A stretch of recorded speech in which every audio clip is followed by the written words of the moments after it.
Okay, got the Sig P6 out again. I'm going to talk about changing the mainspring in it. Another gripe of the P6 pistols is, of course, the heavy trigger pull. And it's easily enough fixed.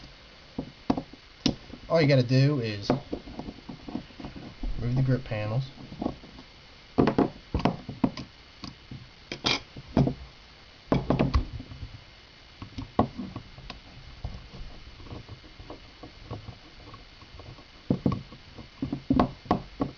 Make sure you don't strip out the slots. Of course, take out the magazines. But this is what we're trying to get to right here, this mainspring in the back here. And I'll put up some pictures that show a little bit more detail as I'm talking through this. But at the base here, you have a pin that retains everything. You're going to have to go ahead, and I'm not going to do this because I've already have, and it's kind of a pain, but push out the pin. And then once you have the pin out, you have this plate down at the base. I don't know how easily you can see that.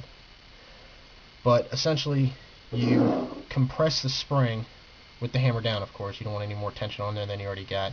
Compress that spring, and you have to lift this base plate out, and then you can bring it out and slide it off. And once you have that off, you can go ahead and compress the new spring on with the base plate, and then pull it back in, and then slide it back down and lock it into this bottom, and then of course replace that pin. And it's as simple as that to change out the springs. From the factory, or for the P6s, I think the factory weight of the spring is 24 pounds. I could be wrong in that. I think that's what it is. But this is a 19 pound, and it makes a world of difference on trigger pull, especially the double action. A little tip for this is if you're using a screwdriver that has a deep socket on it, like this one, this is a 4-way, you can actually put the screwdriver over the base here and push up, and that'll actually, you can use that as almost like a guide for keeping the base plate on and everything aligned, and makes things a little bit simpler. And it also helps if you have a gun vise or something, or an extra arm pretty much, to get this done so that you can hold the gun and do everything else you got to do. But yeah, let me put the grips back on real quick. I'm going to just go ahead and load this up with a snap cap. I'm not letting the fire pin drop on nothing, so just snap cap in there, I'll decock it.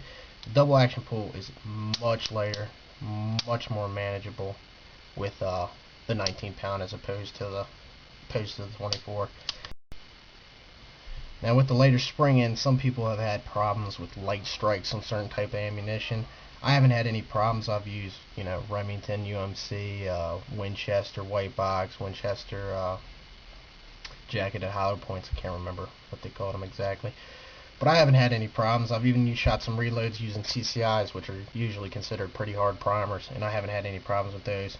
But I don't know, if you're using some type of surplus ammunition, you might find that it has a couple of issues.